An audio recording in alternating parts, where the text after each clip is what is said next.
Okay, so your Jeep's dashboard just lit up with a P0306 error code. First thing, don't panic. We're about to turn that confusing little light into a clear, solvable case. Let's crack this diagnostic mystery together, shall we? Ugh, we've all been there, right? You're just driving along, minding your own business, and bam, that little orange check engine light pops on. Your heart kind of sinks and your mind just starts racing. What in the world is it? And, the big question, how much is this going to cost me? So today, we're zeroing in on one specific culprit. We're cracking the case on code P0306, which in plain English means a cylinder 6 misfire. Think of this code as the first major lead in our whole investigation. All right, to solve this thing, we need a game plan. First, we'll figure out what this code actually is.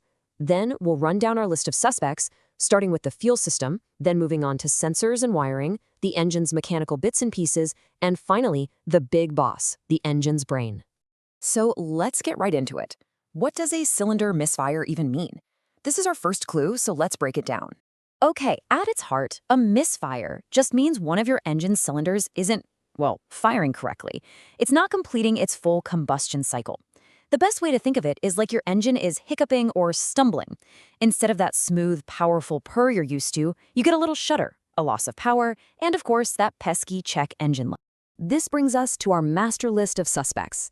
Now, that misfire in cylinder 6 could be caused by one of four main things: a problem with fuel getting to the engine, bad information coming from sensors and wires, an actual physical problem inside the engine, or a fault in the engine's brain, the powertrain control module. We're going to check them all out. Let's kick off our investigation with the usual suspect, the most common culprit, the fuel system. I mean, it makes sense, right? An engine can't run properly if it isn't getting enough to drink. Inside the fuel system, we've got three crime suspects. Number one, the fuel injector for cylinder 6 could be all clogged up and dirty, not giving a good spray. Number two, a gunked up fuel filter could be choking the flow to the entire engine. And third, you might just have low fuel pressure across the board. So what's our plan of attack here? We're going to be smart about this and follow a logical path, starting with the easiest stuff first. So step one, try cleaning the fuel injectors. If that doesn't do the trick, move on to replacing the fuel filter. And if the problem is still there, then it's time to properly check the overall fuel pressure. Okay, so what if the fuel system gets a clean bill of health? Well, then we move to our next set of suspects, what I like to call the engine's nervous system. We're talking about all the sensors and wiring that feed critical info to the engine's computer. There are two key sensors that can really mess things up and cause a misfire if they're sending bad data. You've got the engine coolant temperature sensor, or ECT, and the oxygen sensor, or O2. But here's a pro tip. Don't immediately blame the sensor. It could just be some damaged wiring or a loose connection. The action plan here is pretty straightforward. You always start with a good look-see. Do a thorough visual inspection of all the wiring and connectors.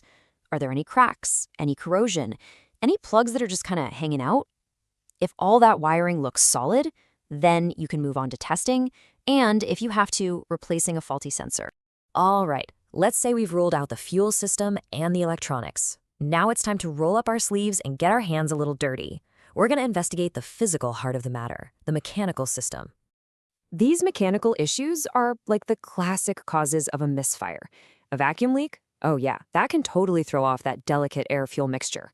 An improperly gapped spark plug? Not going to create a strong enough spark. And honestly, a lot of the time, the culprit is just a simple, bad, worn-out spark plug. So the process here is all about being methodical.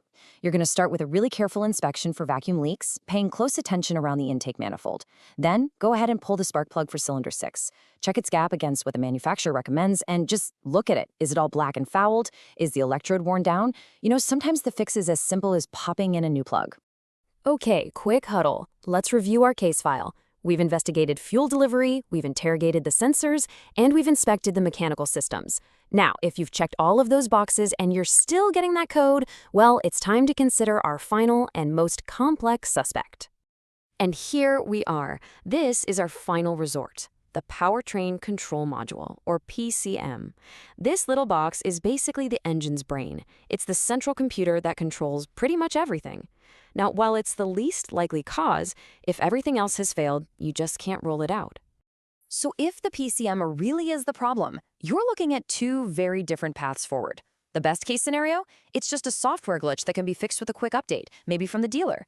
But the worst case scenario? The module itself has fried, which means a seriously costly and complex replacement. And that is exactly why we always save this check for the absolute last step. So, what's the big takeaway from our entire investigation? It's this. Don't just start throwing new parts at the problem hoping something sticks. A logical, step-by-step diagnosis, where you move from the simplest and most common causes to the most complex, is going to save you a ton of time, a ton of money, and a whole lot of frustration. Treat it like you're a detective and follow the evidence. Look at that! By following this diagnostic roadmap, you've gone from being a worried driver to the lead investigator on your own case. You've got the clues, you've got the list of suspects, and you have a solid action plan. So the only question left is, which suspect are you going to investigate first?